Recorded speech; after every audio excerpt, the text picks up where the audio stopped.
Tab for a cause is the easiest way to raise money for charity. All you need to do... Oh,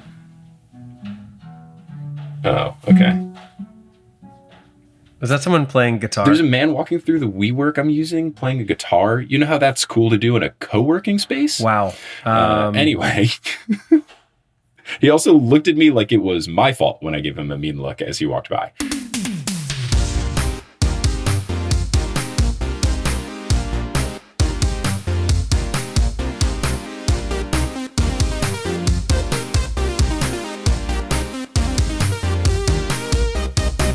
Sup nerds, it's basketball. Welcome to Horse, a basketball podcast about everything except for the wins and losses. My name is Mike Schubert and I'm joined by my trusted co-host, the Bulls no longer being in the playoffs to the Knicks no longer being in the playoffs. It's Adam Amawala. Adam, how's it going? Oh, sorry, buddy. Hey, at least you got to watch them for an extra couple weeks. You had some fun. You know, I feel like they probably exceeded your expectations, so I imagine you're disappointed, but ultimately, hey, it was a fun season.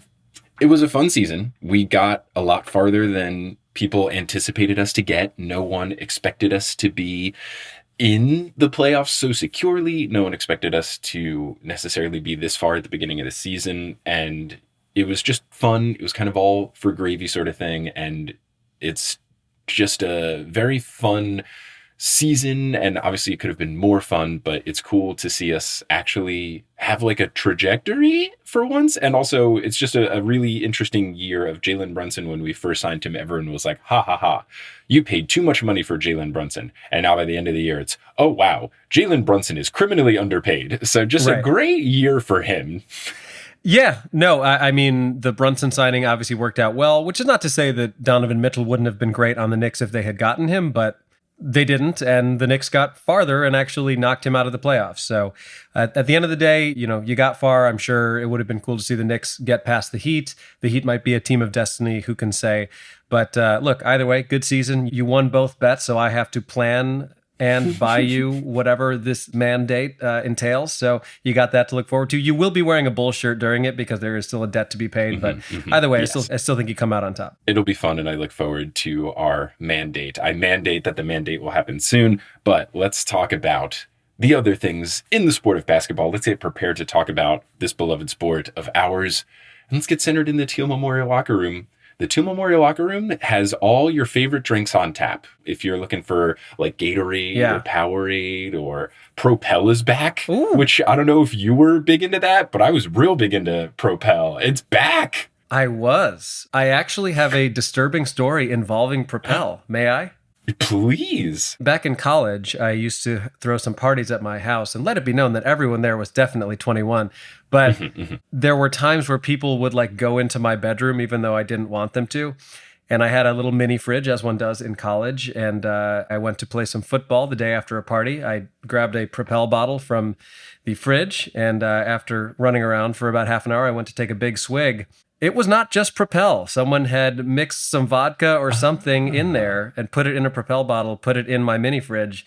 And I got to tell you, not very refreshing after playing flag football for half an hour. Did you notice immediately, or did it take you a little bit to realize? Oh, immediately. It was clear that someone had tried to make a mixed drink in a Propel bottle and just put it in my fridge. And I think I spit it all over the ground. So there you go. All right. Well, you know, Propel's back, and I don't think they have a vodka flavor, at least not yet. But maybe, you know, that could be future innovation. You know what? We're like 6 months away from there being hard Propel. I feel like things are trending that way. Everything else has some sort of hard version of it. So. Yeah, probably. Well, now that we're in the Teal Memorial locker room, we can get ready. And you know who doesn't drink hard Propel? Probably not our patrons, but we'll see if you drink hard Propel when I buy it for you on our mandate.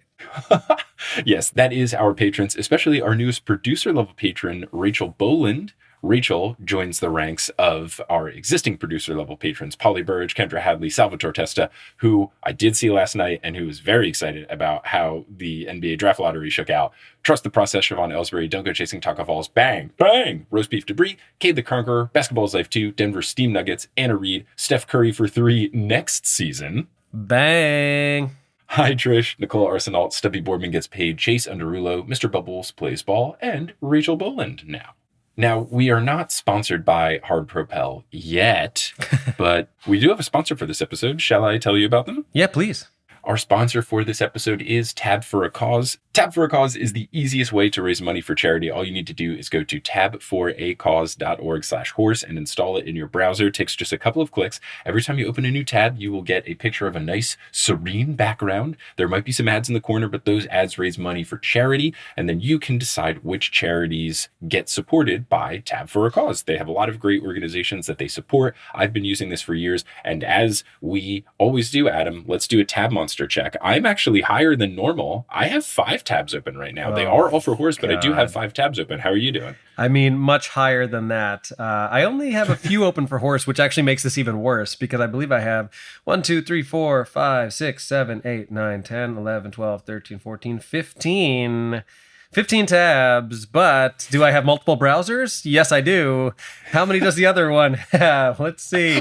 1, 2, 3, 4, 5, 6, 7, 8. Okay, not quite as bad. So total 23 tabs, but distributed amongst 2 browsers. So not so bad, really. As a Bulls fan, I feel like you always have to have 23 something going on You're to right, honor Michael Jordan. So it makes sense. It makes sense. Well, if you want to either be a tab monster like Adam and raise a bunch of money for charity, or a moderate tab monster like me and still raise a solid amount of money for charity, you can go to tabforacause.org/horse and sign up for Tab for a Cause today. Adam, you got anything going on in the wild world of Mama Walla? I know you just had a fun Denver/Colorado based run. I sure do. I was recently in Colorado, got to do some fun shows in Boulder and Denver. The big thing I have coming up, I'm going to be headlining a show in Los Angeles on Tuesday, June 6th at The Crow, which is in Santa Monica. I know you were just there recently for some live podcast events. It's an awesome venue. There's free parking. It's close to public transportation, which is few and far between in LA, but this is right where the train goes. So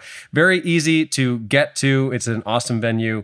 That show is at 8 o'clock, and I'm really hoping to get a lot of people out for that. I've got some other dates later in the summer, but nothing too imminent. I am working on getting a mailing list going, though, so I'm going to get that started soon. I'm sure I'll let all of you horse listeners know about that, so you can tell me where you would like me to perform. And then we don't have an exact date yet, but the series that I got to play the lead in, and obviously we talked to director and writer Bobby Friedman in a recent episode, that series Undercover Comic is going to be out very soon. I don't know exactly when, but make sure to follow the Instagram, which is at under.cover.comic, for updates on all of that fun stuff. What about you, Mr. Schubert? Yeah, so just those same kind of shows that I had mentioned, going to be in Seattle and Vancouver at the end of May, and then Midwest run of Cleveland and Detroit and Toronto in the middle of June. And then you're hearing this now on the Monday after the tickets went live on Friday for the most recent run that has just been added. So that will include Hartford, Connecticut, Chicago, Milwaukee, and Minneapolis. You can get tickets to all of those at schub.es/tour. Very, very cool. Mm-hmm. So now, with that complete, shall we get into NB Q&A? Yeah, let's do it. And we actually have a question from one of our producer-level patrons, Chase Underulo. The question is as follows. Hey, gents, a question about running plays in basketball. How do they decide it? Is it just during timeouts? It's a lot clearer in sports like football that you draw a play, do the play, etc. What's the deal? Great question. I guess the short answer would be that some of it is planned before the game and then employed at different points throughout the game. Some of it is in the moment, and some of it is dependent on what the coach is seeing from the other team's defense. So if they're seeing that, oh, okay, the Lakers are playing in a zone against us, what would be a good play that we can run to combat that? That's basically how it works. Would you tend to agree with that characterization? Yeah, I feel like teams usually have a couple of general plays. At least when I played basketball, we would have like 5 plays, and then the coach would yell from the side 1, 2, 3, 4, 5, or call them like colors or certain things like that. And that's why you'll see sometimes the point guard dribbling the ball up, holding up either a fist or a couple fingers or whatever. And then coaches can also yell stuff from the sidelines to their teams as well. But oftentimes you just kind of have a mindset or an approach. So things like, in general, go for a pick and roll, or in general, try to get this particular player the ball against a certain matchup or at a certain point on the court. But the most strict time you will see plays being called is what is called ATO, so after timeout plays. And that is explicitly like the coach has called a timeout, he gets the whiteboard and he draws a whole play. And that will be specific things where someone will have the ball on the side or under the basket, and then people are running around specifically to try to get this guy a shot in this location and stuff like that. So those are the more strictly engineered plays. And then sometimes you'll see things like once a team comes out after the quarter or after the half, and that's usually during a break it's been discussed. So the answer is basically all of the above. Yeah, and the other thing, just to compare it back to football, American football, sound effect? Yeah, womp, womp, womp. Yeah. Even though I do like football, go Bears. But anyway, like sometimes the quarterback calls an audible, meaning that they were going to run a certain play. All of a sudden they see how the defense is lined up and they're like, no, don't do that because it's not going to work right now. Let's improvise. That also happens in the NBA where, generally speaking, the point guard or whoever has the ball will see, oh, you know what, they're playing a defense or they're adjusting to what we're doing. We need to improvise here and do something else. But certain teams definitely run the same play for years. For example, the Bulls and any team that Phil Jackson ever coached, they ran the triangle offense. So even though teams knew that was coming, they still had a hard time defending it. Recently, and I'll try to find the link to this video, there was a cool side-by-side of LeBron recognizing a play that the Warriors had run against him when he was on the Cavs, I believe, and he recognized it and kind of blew up the play by directing where Anthony Davis and some of the other defenders should go, which of course is used in this LeBron is the GOAT narrative that I will never ascribe to. But the point being, it was a pretty cool thing to be like, oh yeah, LeBron remembered this from 6 years ago, saw it happening, and was like, no, I know how this is going to play out. I know how to defend this. So hopefully that answers your question. As you said, Mike, it's kind of all of the above. But yeah, there's certainly a lot of planning involved. There's never a situation where a team goes out and is just kind of doing free form. Go for it. Have fun, boys. Yeah, exactly. Right. The closest you'll get to that is if a team is more okay with either isolations or calling their own pick and rolls, and then you'll just see whoever is dribbling the ball point to someone in motion for them to set a pick on their defender or push a guy away, say get out of the way so they can go one-on-one. That's the closest you'll get to seeing a game look like pickup, but usually that is something that the team has practiced or discussed, or if it's a playoff matchup, they've decided, okay, if this really bad defender is guarding someone very good at dribbling like Jalen Brunson, everybody clear out because he can beat him one-on-one, and then if he gets close to the basket, maybe someone helps out, and then that guy is now wide open. Let me pass it to Quentin Grimes for a wide open three. Stuff like that. So that's NBQ&A. Now we can get into full court press. Get it like the news? I do, and there seems to be a lot of news. There's a lot of news. Let's start with the saddest news so that we can end on the gladdest news, or at least the spiciest news with playoffs/NBA draft lottery. The sad news is that the WNBA recently put out a statement that was explaining the punishment that they are dealing out to the Las Vegas Aces for their mistreatment of Dearica Hamby. We talked about this in the podcast previously, but basically Dearica Hamby was a player who was on the Aces. Now she's on the Los Angeles Sparks, and she was traded for not a whole lot in return, and it all seemed to be centered on them wanting to basically kick her off the team for getting pregnant while being under contract and just after signing a contract, and they got upset at her, even though that is against the rules. And they have now released some information about their findings. They did a whole investigation. The WNBA has rescinded the Aces 2025 first round pick. So they are losing their first round pick in the 2025 WNBA draft. And then Becky Hammon also ended up getting suspended for 2 games. And they found, and this is the most unfortunate part, that it wasn't just the ownership, it wasn't just the higher ups that were mistreating Dearica, but Becky Hammon, the head coach herself, she was also a factor in the negativity thrown towards Dearica for getting pregnant. And then there were reports that they found out where like the team told Dearica Hamby that like they got mad at her thinking that she planned the pregnancy to be right after signing this contract. And she said it wasn't planned. And then they told her that she wasn't taking enough steps to keep herself from getting pregnant. So basically saying like you weren't, on the pill or using contraceptives or whatever, which is just like a really gross situation. Yeah. So I am glad that the WNBA took action. I think that's the right thing to do. It was sad to learn that Becky Hammon was a part of the negativity, because I always thought it was just going to be the higher ups and the people beyond the team, but to directly have your coach kind of be involved in it is really disappointing. Well, I mean, I think the sad thing is that the desire to win sometimes clouds people's judgment of what is actually important. And I feel like this is one of those situations. Yeah, especially, and we talked about this in the previous episodes, especially after the WNBA, with their collective bargaining agreement, added more things that helped pregnant mothers in the league. So you see these things happening of, oh, look at the good things that the league is doing. And then you have teams actively going against that. It's super disappointing. So hopefully this is just a one-time thing and every team will now learn from it, because losing a first-round pick is a big deal, especially in the WNBA where each round is only 12 teams. Like, that's a top 12 pick, which is great. So hopefully this kind of sets the tone and no one ever does this again. Yeah.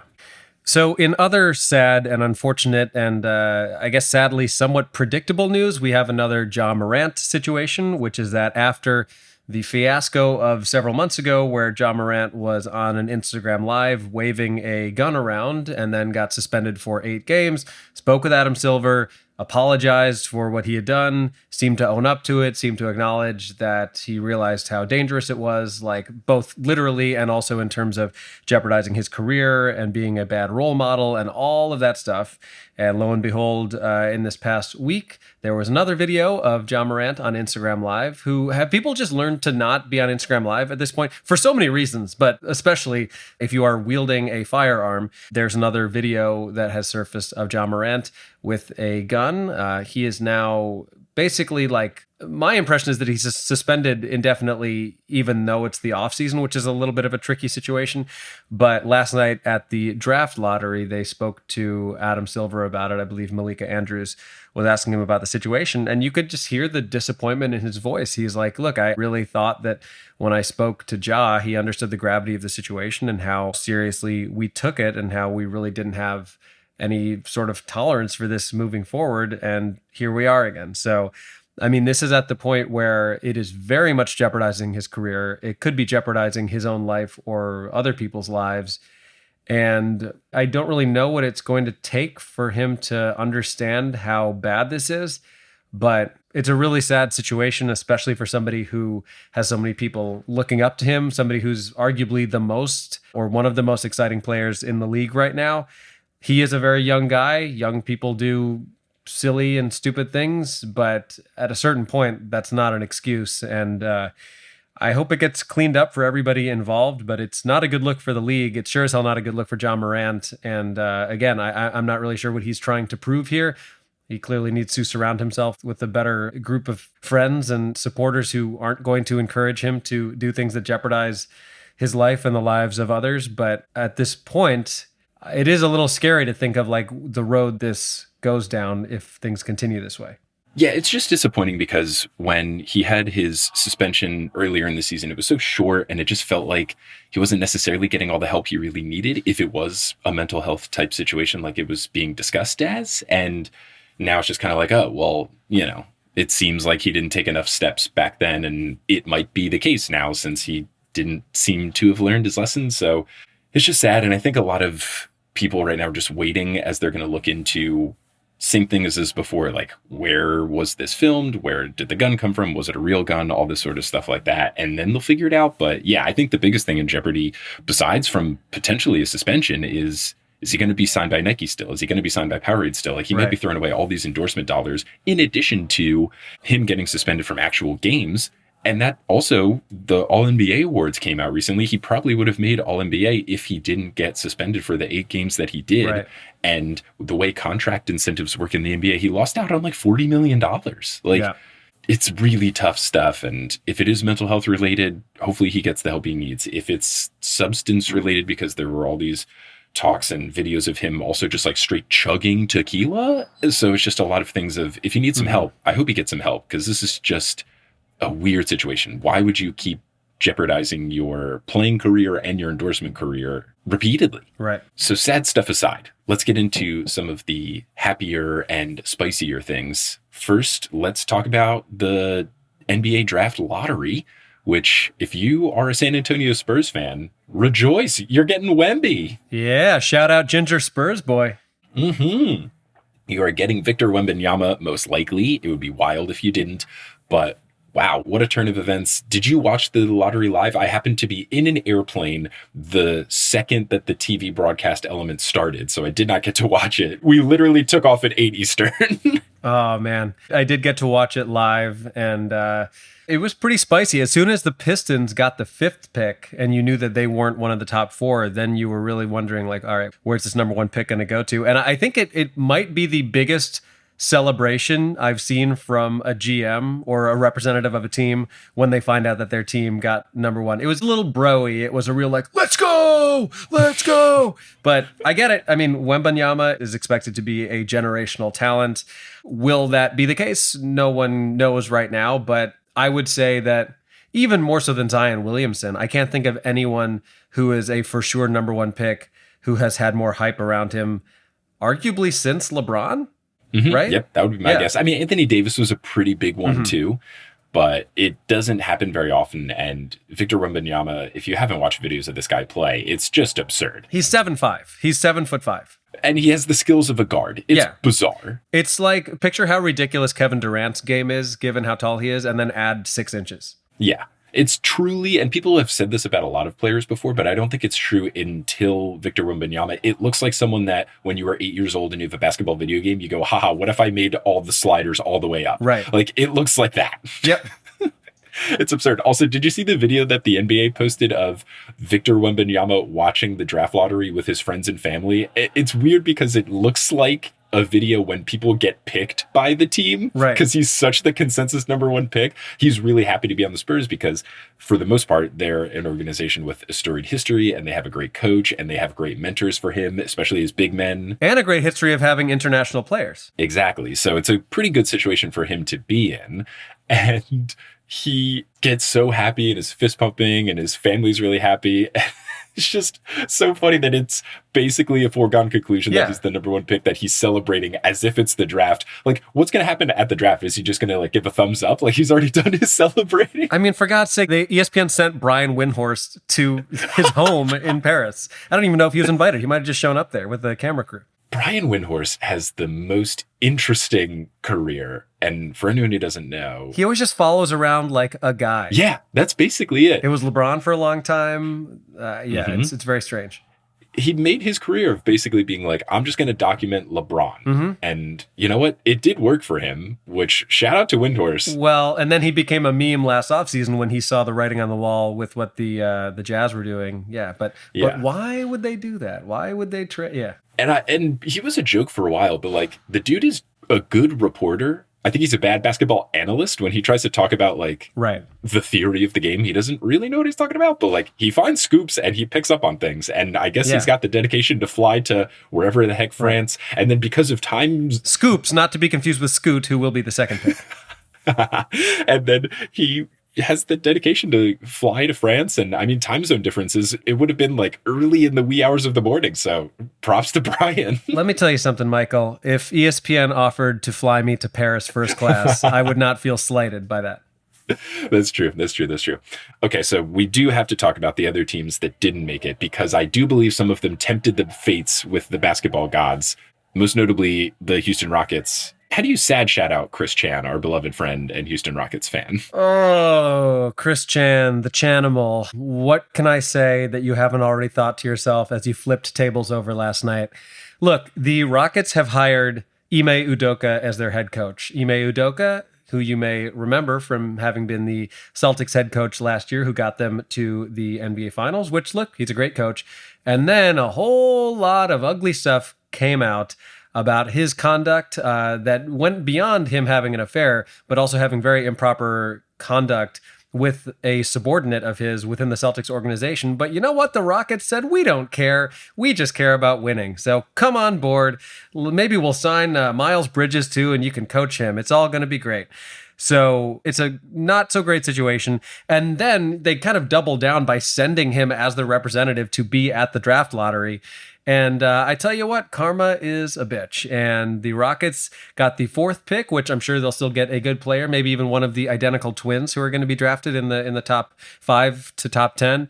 But they're sure not getting Wembanyama, and it's hard to not feel like the basketball gods were punishing them. Yeah, and them getting 4 is interesting. If they got the number 3 pick, it would have been really, really funny, because the consensus right now is Victor Wembanyama number 1, Scoot Henderson number 2, and then number 3 is this guy Brandon Miller, who has like a gun charge going on. So if the Rockets hired Udoka and then draft Brandon Miller, it's going to be a really weird situation in Houston.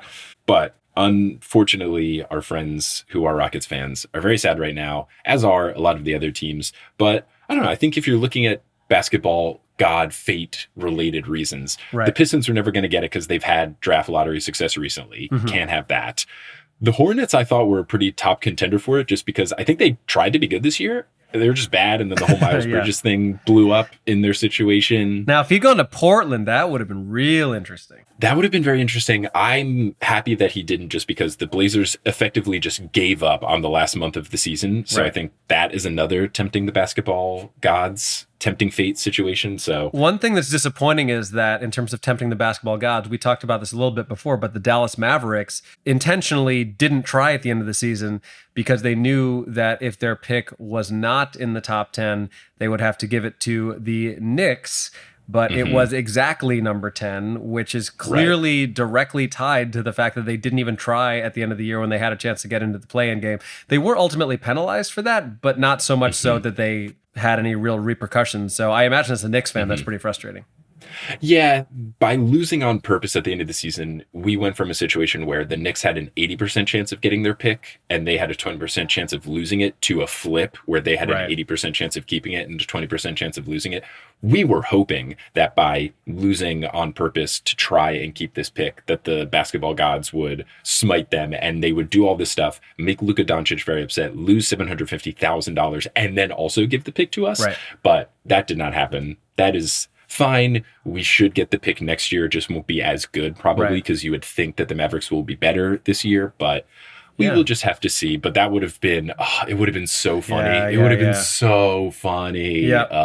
Disappointing. And my beloved Bulls had to give up their pick because this is the final piece of the Nikola Vucevic trade from years ago, which means that to get Nikola Vucevic, the Bulls had to give up Wendell Carter, the pick that turned into Franz Wagner, and 2 other picks. So kind of a tough look for the Bulls, given that they've not had much success. I'm not hating on Vooch. I think he's a solid player, but they clearly gave up too much in that deal. So what are you going to do? But I tell you what, before we move on to my 3-on-3, let's talk a little bit about the NBA playoffs and what all has transpired. Obviously, the Knicks got eliminated, and I am sorry. I was genuinely rooting for them. I truly was. True friend. I was hoping that you and Freddie Lopez and Bobby Friedman and all my other Knicks fan friends would be happy, but it did not work out that way. Any impressions on that series? And then we'll do kind of a quick recap of the other ones. It was still fun. Got to give credit to Jimmy Butler. I have learned that I do hate Bam Adebayo with all of my passion now. Oh, okay.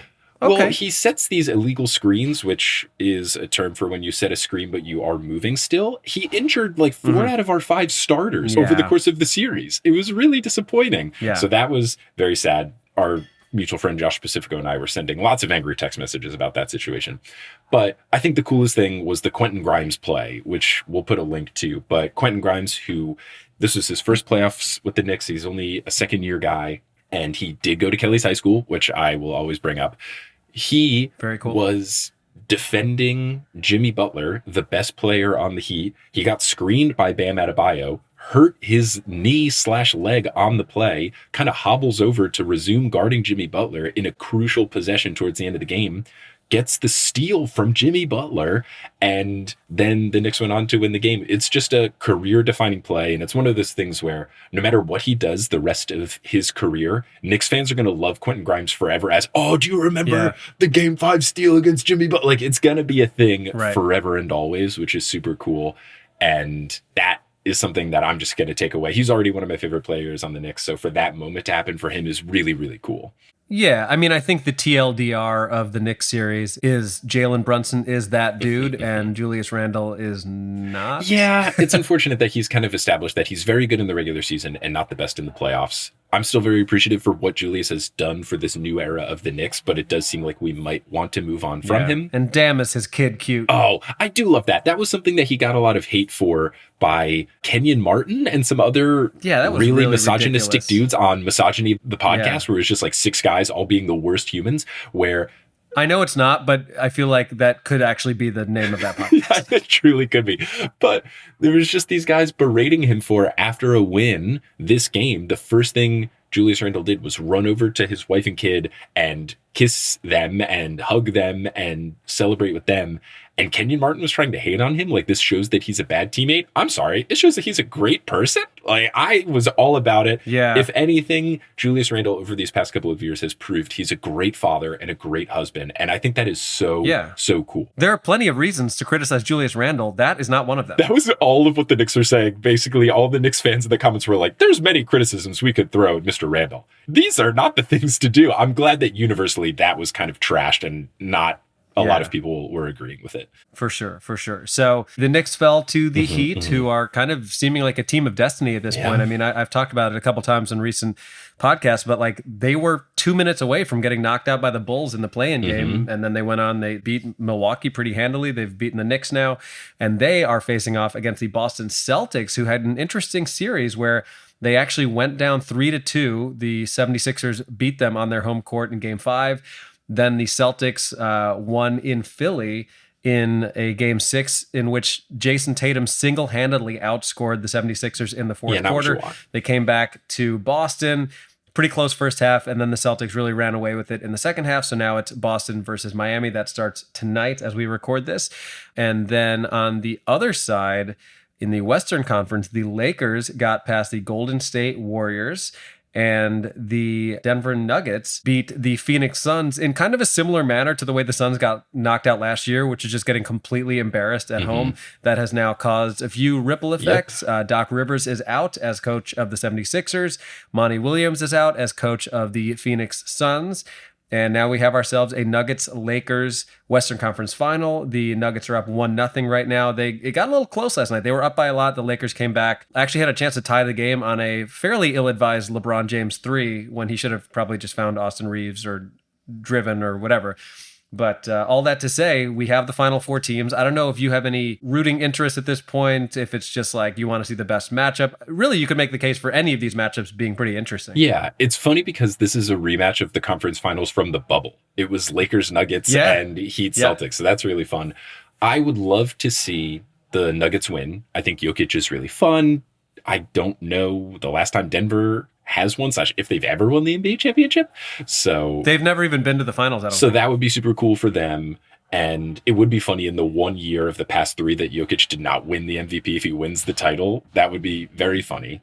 And then on the other side, I would love to see the Heat progress, just because now that it was hard for me to actively root against Jimmy Butler for a series because I really like him. So now that they've already defeated the Knicks, I can root for Jimmy Butler again. Jimmy Butler in the finals would be super fun. And as you've been saying, what a wild run this would be and what a cool story it would be. So if we get Heat Nuggets, it'd be so cool. Well, there's a potential for 2 play-in teams to face each other in the finals, which would be really, really cool. And listen, we all need a new exhausted Jimmy Butler meme. So yes, gosh, it would be fun, and him to release a new blend of Big Head coffee, championship roast or whatever. Like, it would be very fun. I'm going to go, my preference is Nuggets, Heat, and the Nuggets to win it all. That's what I would like to see happen. But look, I like a Lakers-Celtics final, just from the history of that matchup. Like, it would be interesting television. I don't know that I would really want either team to win that much, but it would be fun to watch. And I also think, as much as I hate to admit it, if LeBron can lead this team to a championship and they actually win it all, it does go a long way in making more of a case that he is the GOAT. I have to just acknowledge that. Agreed. It's going to be interesting. We'll see how it turns out.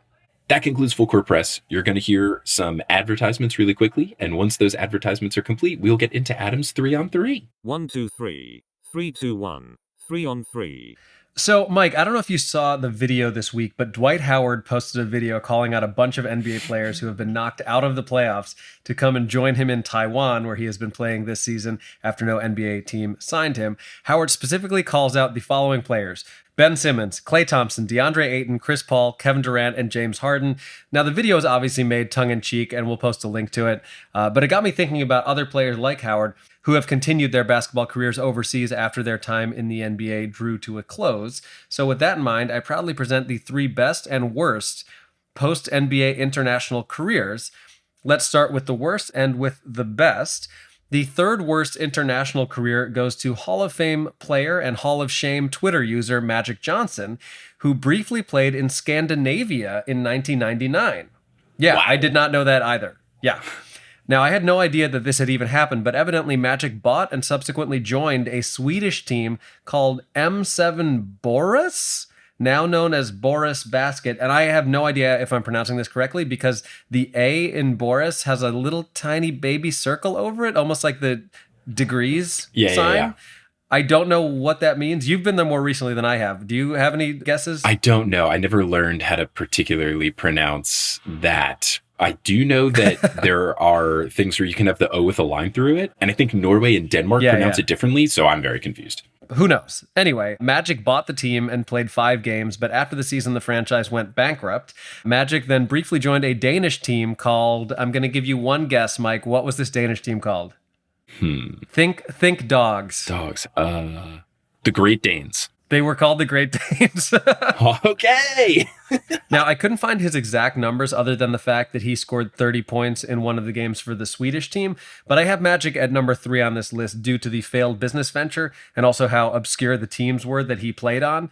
Good news, though, Magic is now a minority owner of the Los Angeles Dodgers, baseball reference, the Los Angeles Sparks, the WNBA team, and LAFC, Los Angeles' Major League Soccer team, and his net worth is listed at $620 million, so he is doing just fine. Yeah, I don't think he's going to be crushed by being number 3 on this horse 3-on-3. No, I hope it doesn't get to him too much. At number 2 on our list, we have Scottie Pippen, who also briefly played in Scandinavia in 2008 at the age of 42. Now, it's unclear whether or not he ate marinated herring, but he played just 2 games for, again, terrible pronunciation, I'm sure, Torpen Pojat, Torpanpojat. I have no idea. This was the team in Sweden. He also played for the top Swedish league team, Sundsvall. I'm doing my best here. No folks. idea. I don't know. I've never been to Sweden. I've been to all the other ones, but not Sweden. That's true. We did discuss that, yes. And all the anti-Sweden folks were quite happy about that. In his third and final game, Pippen had 21 points, 12 rebounds, and 6 assists, and was paid $66,000 for his appearance. He never played another professional basketball game again. He is now most known for being thrown under the bus in the documentary The Last Dance and having an unusually low voice and long head. I have heard he's a terrible tipper, but I shall only slander Scotty so much since he did help make all of my childhood dreams come true. So there I have him at number 2 on that list. But finally, at number 1 on our worst list, we have Dennis Rodman, the Worm, who played his final NBA season with the Dallas Mavericks during the 99-2000 season before being out of basketball for several years.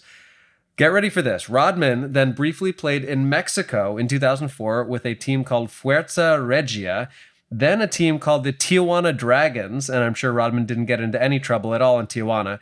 Then he played 1 game for the same Finnish team that Pippen had played for.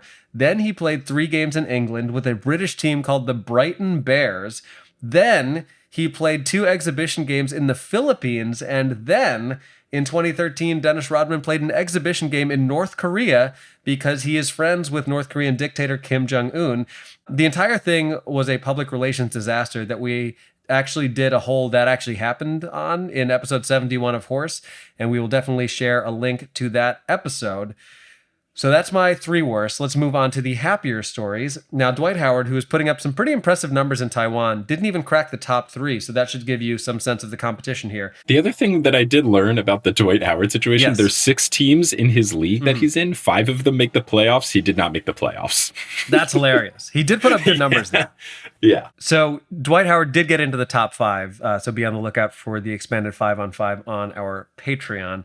But let's get on to the best ones. At number 3 on our list, we have former Portland Trailblazer Bonzi Wells, who certainly blazed his own trail after his NBA career was finished. After a very respectable NBA career that spanned 12 seasons, Wells took his talents to China and made an immediate impact, dropping 48 points and 11 rebounds in his very first game. Though he did not keep up that absurd pace, Wells averaged 34.3 points, 8.9 rebounds, and 4.1 assists during his season in Shanxi. I think I'm pronouncing that properly. Shanxi? I don't know. Maybe Shangji? Not positive, though. We'll go with that. I was pronouncing it like the film, but I could be completely off base on that. Anyway, his season was ultimately cut short after he failed to promptly return to the team after the Chinese New Year break, resulting in his contract being cut short in February of 2009. Sounds like it must have been quite the Chinese New Year for Mr. Wells. He ended up signing with a Puerto Rican team later that year, but his real impact was in China. At number 2 on our list, we have Jimmer Fredette, who was an absolutely legendary college basketball player at Brigham Young University, but never quite panned out in the NBA. Oh, you mean New York Knicks legend Jimmer Fredette? I believe you mean Chicago Bulls legend Jimmer Fredette. Thank you very much. That shows how sad it was to be a Knicks fan in Yeah. the early 2010s, is that when we signed him, there was like a little bit of hope that it might be a good signing. He's the guy. He's the guy. Known for his extreme long-range shooting, Fredette played all 4 seasons in college, and as a senior was unanimously voted the 2011 Player of the Year. In that final season, he averaged 28.9 points per game and was considered the best scorer in college basketball, so much so that Jimmer Mania actually became a phrase. He was basically Steph Curry at Davidson when he was in college. I'll post a link to some of his college highlights, but the dude was absolutely bonkers. Jimmer understandably came out of college pretty highly touted and was drafted number 10 overall by the Milwaukee Bucks, who then traded him to the Sacramento Kings. Now, Kings fans, this was just another pick in a long line of picks that didn't pan out for them. Kings fans were so excited when they got Jimmer Fredette that his jersey was sold out all over town, but sadly, things on the court didn't go quite so well. During his 3 disappointing seasons in Sacramento, Jimmer didn't average more than 8 points in any of those 3 seasons. After bouncing around the league for a few more years, including brief stints in San Antonio, Chicago, New Orleans, and of course your beloved New York Knicks, with a bunch of G League stops in between, Jimmer decided to try his hand overseas and had immediate, overwhelming success in his first season with the Shanghai Sharks in 2016-2017. Jimmer averaged 37.3 points per game. During his 4 seasons in Shanghai, he never averaged less than 26.9 points. He scored more than 70 multiple times during this stretch, including a 73-point effort in a double overtime loss. Come on, rest of the team. He's giving you everything he's got here. And then later that same year, this is wild, he had a 75-point game in which he dropped 40 in the fourth quarter. A 40-point fourth quarter. Absurd. Holy shit. Now, his play overseas was so spectacular that it actually got him one last shot in the NBA when in 2019, he was signed to a 2-way contract with the Phoenix Suns, though he only averaged 3.7 points in just 6 games with the team. He was given a standing ovation at a game in Utah, the state where he had gone to college, so I imagine that was a pretty cool moment for him, and also just satisfying for him to get all the way back to the NBA after such a wild journey. You hear about this a lot more in baseball, where a guy like doesn't quite pan out here, goes to Korea or to Japan, plays there, and then they ultimately get a shot to come back to the major leagues. After that stint, he returned to playing overseas until those plans were interrupted by COVID, and he was ultimately cut from the Greek team he had signed with when they had to cut their budget as a result of the pandemic. More recently, he has participated in the basketball tournament, which is literally called that. It's called TBT, aka the basketball tournament, which is $1 million 3-on-3 tournament.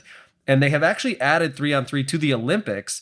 And Jimmer is hoping to qualify for the 2024 games in Paris. Maybe Brian Windhorst can come with him. Who can say? But we love to see it. And I wish Jimmer the best. He was always a really fun guy to watch. It's sad that his NBA career didn't quite turn out the way it did. I thought the ceiling for him was to be like a JJ Redick sort of guy. He's a bit undersized, and I think that didn't help. But either way, he certainly had a long and successful career, even if it wasn't all in the NBA.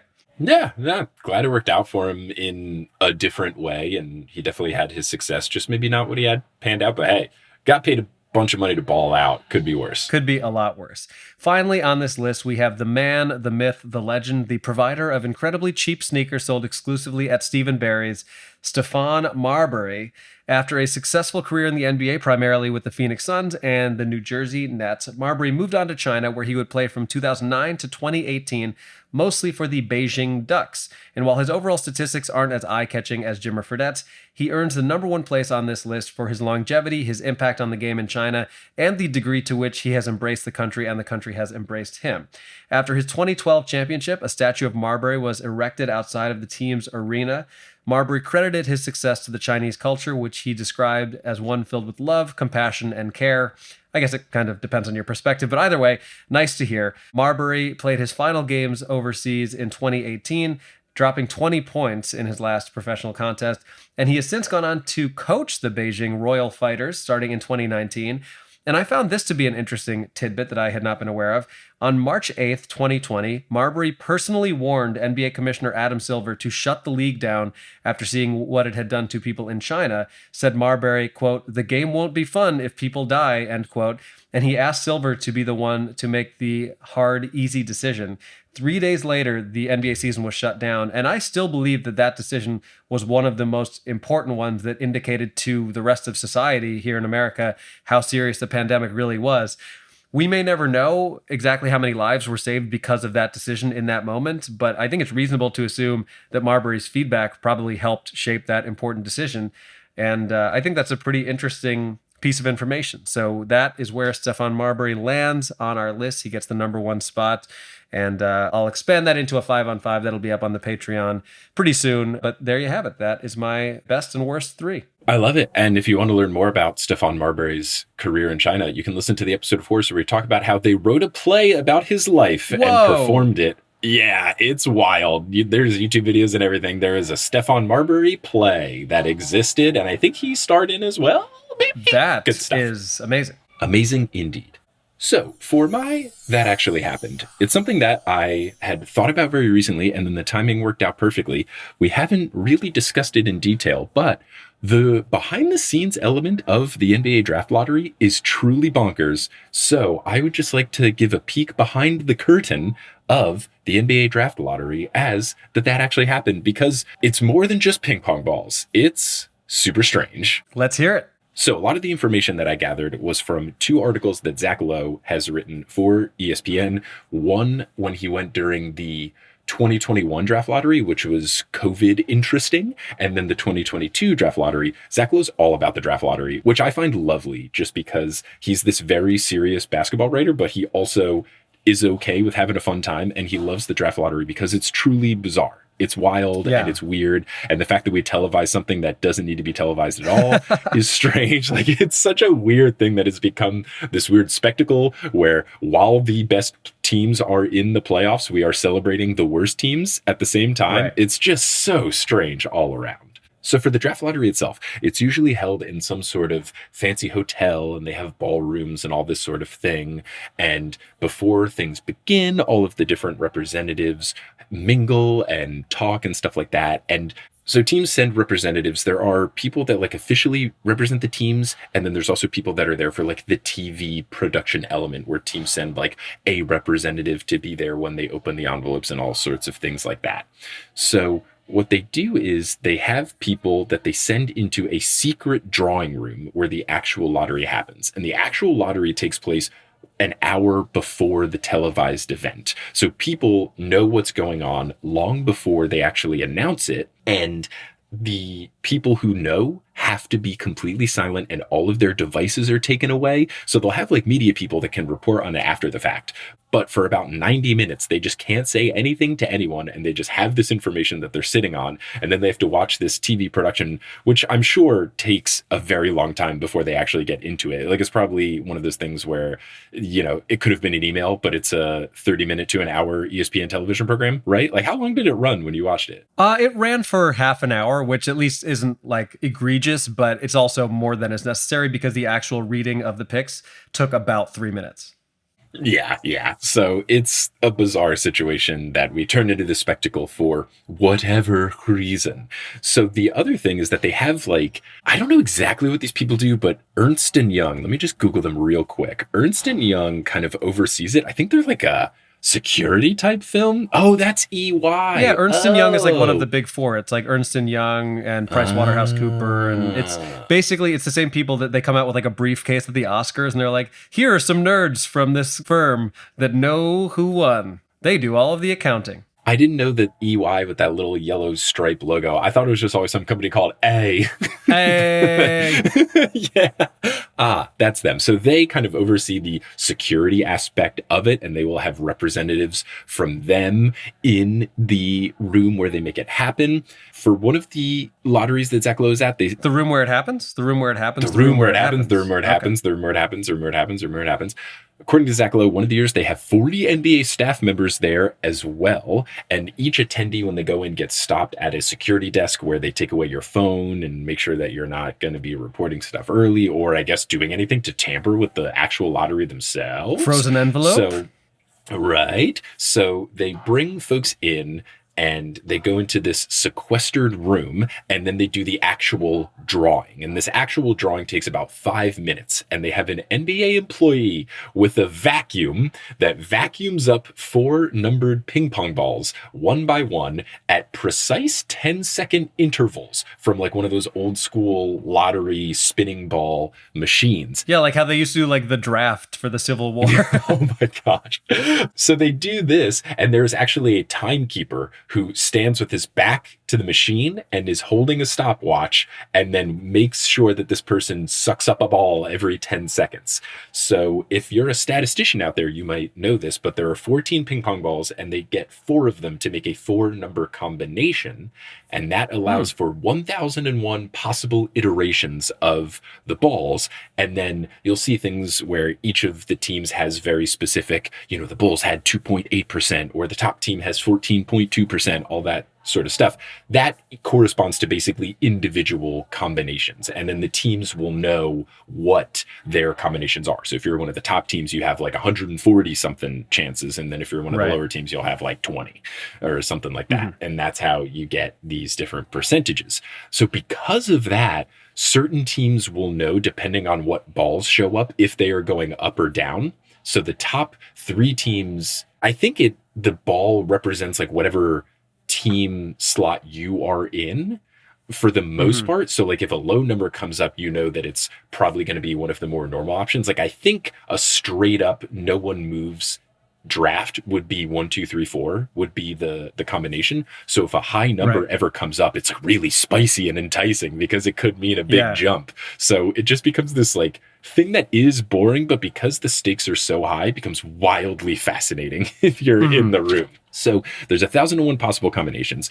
Then you have a person in a suit who vacuums up the balls, then takes out the ball and reads out what the ball says on it, even though it's just a ping pong ball with a big number and everyone can see it. He has to officially take the ball and go 14. I think what they should do is one of 2 things. They should either do like Hungry Hungry Hippos style, where there are ping pong balls in the middle and gigantic hippos, and all of the GMs just smash on these plastic things, and whichever ones they get, then that helps get the combination. Or Mr. Bucket. I think Mr. Bucket could be involved because you have to put your balls in his mouth is how I remember it being. Yep. I do think it'd be fun. Completely appropriate commercial for children. I don't know if you were a big Price is Right guy. My grandma and I used to watch a lot of Price is Right. I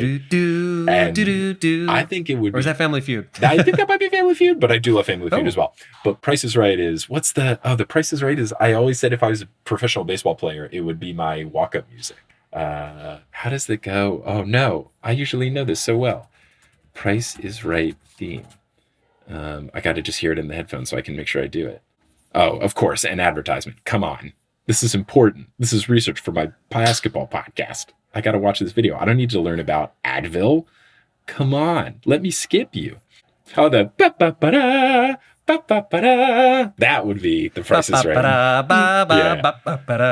Anyway, from Price is Right, Plinko, where they put the big poker chip thing and it kind of shuffles the way. They should do that for the draft lottery because that would be so fun. Just have 14 slots with all the teams, and then I guess the hard thing is how would you make it so that people have the chances? But it would just... I don't know, but why not gamify it so that we can see it in real time? Yeah, something to make it more fun. This is clearly the most fun part of the lottery. Let us see it. So they do this with the official ping pong ball reader, even though everyone in the room can see it. And then that is what determines the drawing. People learn it. They're not allowed to say anything. And then they do the whole TV production thing. Now, fun behind the scenes thing from the COVID year is that normally in a normal year, Mark Tatum, who is the deputy commissioner of the NBA, and he is someone that despises the New York Knicks because every time the Knicks go down in the draft lottery, he has a big ear-to-ear grin, and I hate him. Anyway, Mark Tatum, he never discusses the results with this group of people. He just goes straight to the TV production wing of it and then does it. But in the COVID year, they didn't have as much of a TV production thing. So they just had him go through and then small talk with the people on his way before it was like just him in like a cafeteria being broadcast and nobody else around.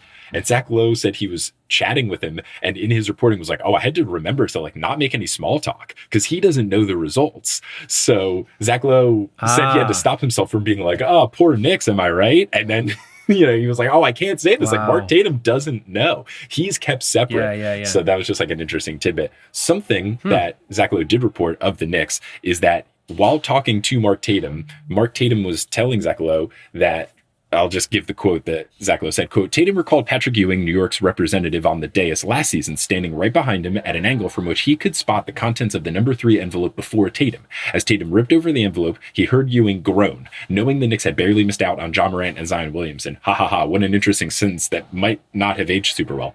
Tatum can still hear that groan in his head. So wow, there's just so many weird things that happen from this TV spectacle. So what you have is that the lottery itself only takes a few minutes. And what's interesting about the lottery machine is that the NBA does have a backup. So if for whatever reason this lottery machine with the vacuum fails, they have a whole second setup. But then do you know what the third setup is in case the power goes out? I don't know, but I can't wait to find out. If the power goes out, what they do is they take an official NBA basketball and they cut a hole in the top of it. And they put the 14 ping pong balls in the basketball and pick it out by hand. Yeah, God forbid it's not an official NBA ball. It would never work in a different ball. That's so ridiculous. It's truly bizarre. And once I heard about this, I knew I had to talk about this on Horse. But also, why is this not the official way? That is so much cooler than a vacuum in a big lottery machine. It should always be this. That's so much more fun. It should always be ping pong balls out of a basketball, the hole cut out of it. Yeah, I mean, the current process sucks balls as far as I'm concerned. Now, what's interesting and what Zach Lowe said about the last time, so the 2022 draft lottery, this was the first time that the NBA had done a draft lottery where they had switched from Spalding was the sponsor for so many years, and now Wilson is the official basketball of the NBA, which I think is better because Wilson Evolution balls are so much better than any basketball. Mm-hmm. Yeah, the prime. Oh, I love Dude, when them. someone in pickup has an Evolution, it's so good. It's so good. You got to write your name on one of those puppies. Those get stolen real quick. I always did. Always did. Always did. But they had the basketball with a hole in it, but it was a Spalding, so they had to find a Wilson and cut a new hole in it. The 2022 lottery. Oh my God. They should auction that backup ball off for charity. Oh, they totally, like, it's so fun. It's such a cool, goofy, weird thing. I don't understand why. Like, I guess maybe it's like the NBA taking itself seriously, but like, this is such a bizarre, whack event. Like, let's make it as bizarre and whack as possible. Like, even if the whole thing has to be like, we have to vacuum it for security purposes, blah, blah, blah. Like, at least make the giant lottery machine like a giant pretend basketball or something. Like, make it more fun. All the ping pong balls should be like little basketball ping pong balls. Like, let's make it more fun. The lottery's so goofy. Yeah. Lean into the goof. Come on. Yeah, or whichever team finishes last in the draft lottery, their representative has to wear the cut open basketball as a hat. Right? Like a dunce cap. Yeah, come on. So I will leave this with how Zach Lowe leaves his 2022 article. And I recommend you folks read these because they're very, very funny and we'll link to them. But after describing the basketball with a hole cut in it sort of thing, this is what Zach Lowe says about it, and I think it's great. Quote, "The world needs this to happen one year. It should really be part of an Ocean's 11 style plot in which one desperate team cuts the power to the venue as one step in some scheme to rig the lottery. On Tuesday morning, the NBA went to retrieve the ball with a hole in it. They found it, but there was a problem. It was a Spalding. The NBA switched from Spalding to Wilson this season. Officials scrambled to find a Wilson ball and then sliced a hole in the top of it. That is the lottery in a nutshell, folks. And yes, it is. And that is the true story of how the lottery happens, and that's the backup fail-safe system. And yes, that actually happened." Incredible stuff. Wow. That whole segment is everything that this show should be about. Yeah, it's just great. You gotta love it. Go lottery. What a time. Amazing. Thanks for listening to this episode of Horror Sources, hosted by Adam Amawala and Mike Schubert. Our editor is Kensei Suramaki. The social media is by both of the Horse Boys. The website is by Kelly Schubert. The art is by Allison Wakeman. And the music is by Bettina Campomanes. Thank you to our producer-level patrons, Polly Burge, Kendra Hadley, Salvatore Testa, Trust the Process, Siobhan Ellsbury, Doko Chasing Taco Falls, Bang, Bang, Roast Beef Debris, Kate the Conqueror, Basketball is Life 2, Denver Steam Nuggets, Anna Reed, Steph Curry for 3 next season. Bang from the future. Hi Trish, Nicole Arsenal, Stubby Boardman gets paid, Chase Underrulo, Mr. Bubbles plays ball, and Rachel Boland. Follow us on Instagram and Facebook at Horse Hoops and on Twitter at Horse_Hoops because Horse Hoops was the person that brought the Spalding ball, and then they promptly got banned because, come on, we need the Wilson. We need the Wilson. We need, much like Tom Hanks in Castaway, we need the Wilson. Go to our website, horsehoops.com, for links to some of the fun stuff we talked about today, including that Zach Lowe article about the strangeness of the draft lottery. Mm-hmm. And if you want to support the Horse Boys, you can do so on Patreon. You can go to patreon.com/horsehoops, and you can get bonus audio, video, things that we're going to start doing for the playoffs, like little chats about what's going on. All sorts of things exist there. Can't recommend signing up enough. And you can also get merch if you go to horsehoops.com/merch. You can get Stuff Nerds shirts, you can get digital items, lots of fun things existing over there. But we're going to close out this episode, as we always do, by putting our hands in the middle and saying something on the count of 3. We don't have the Knicks to root for anymore, so we can get fast and loose with it. We don't, but you know what? I think for one final time, now that the Knicks are officially out and the Bulls have been out, I think we manifest the Bulls-Knicks Conference Championship for a future year. Mm-hmm. So let's just put it out into the universe. Let's just go with the Bulls-Knicks Conference Championship. All right, yeah, Bulls-Knicks Conference Championship. Doesn't really roll off the tongue, but we're doing it anyway. Maybe, how about Bulls-Knicks ECF on 3? Ooh, all right. Okay, let's do it. Bulls-Knicks ECF on 3. 1, 2, 3. Bulls-Knicks ECF. Make it happen, basketball gods. Punish Ime Udoka and reward the Bulls and Knicks. And that's what may Adam and I survive as friends after it. It would be a test. It would really be a test. But you know what? If I could root for the Knicks this year, I think it speaks to the friendship that we have. So we'll be okay. Amen.